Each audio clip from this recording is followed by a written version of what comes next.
It was sometime past midnight when the storm hit. I'd been driving 14 hours straight, hauling freight across 3 states. My eyes were burning, and the windshield wipers sounded like a slow heartbeat.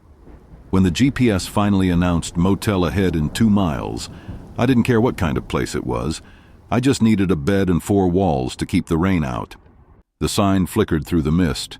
Riverside Inn, vacancy. It looked like it hadn't been maintained in years.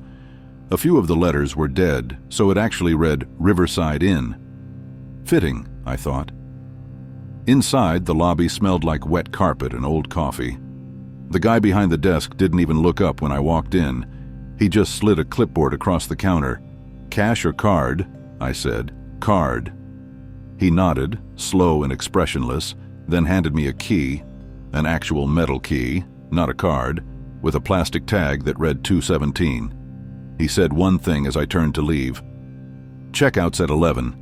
Don't mind the noise next door." Room 217 was halfway down a long hallway lined with buzzing lights. When I pushed open the door, the smell hit me, like mildew and old cigarette smoke. The wallpaper was peeling near the vent, and the carpet squished under my boots. There was one window. Rain streaked down the glass, making it impossible to see outside. I sat on the edge of the bed and exhaled, just listening to the storm. That's when I heard it, a rhythmic banging. Soft at first, like someone tapping the wall from the next room over. I figured it was plumbing or the wind, but the tapping grew heavier. Thud, thud, thud.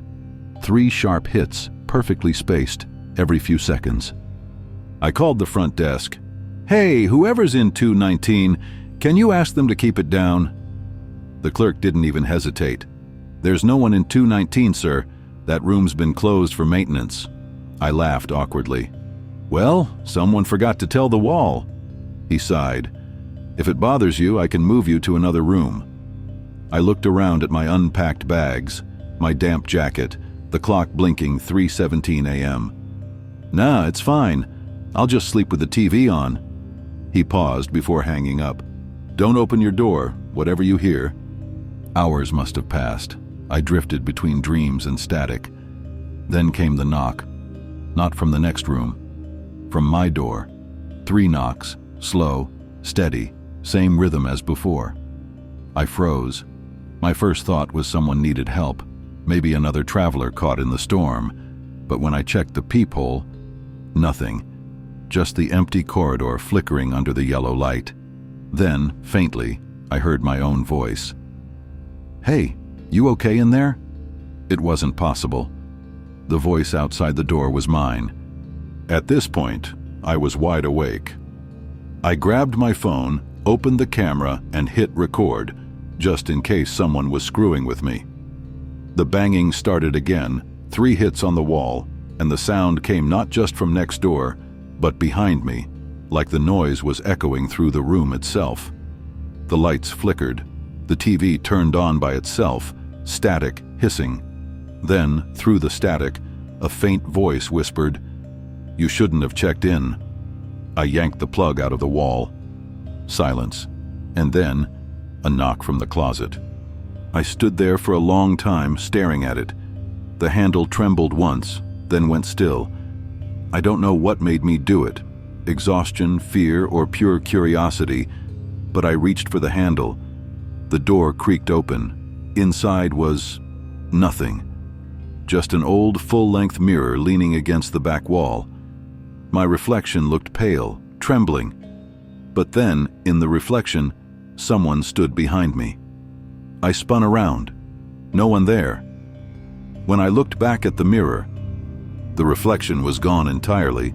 The room behind me was empty in the glass. Panicking, I grabbed my bag and bolted out the door.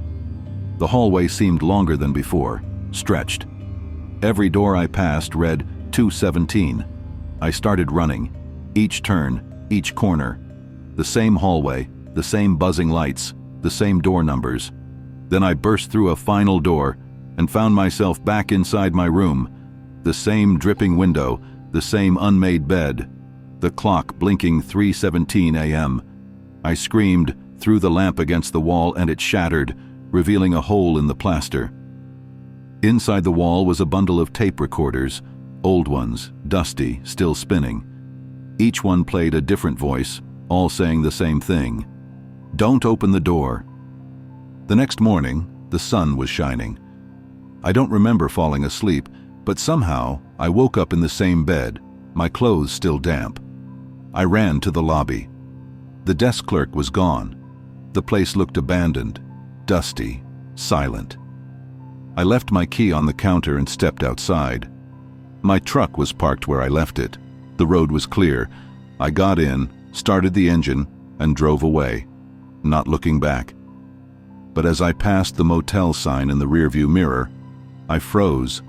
The vacancy light was flickering, just like before.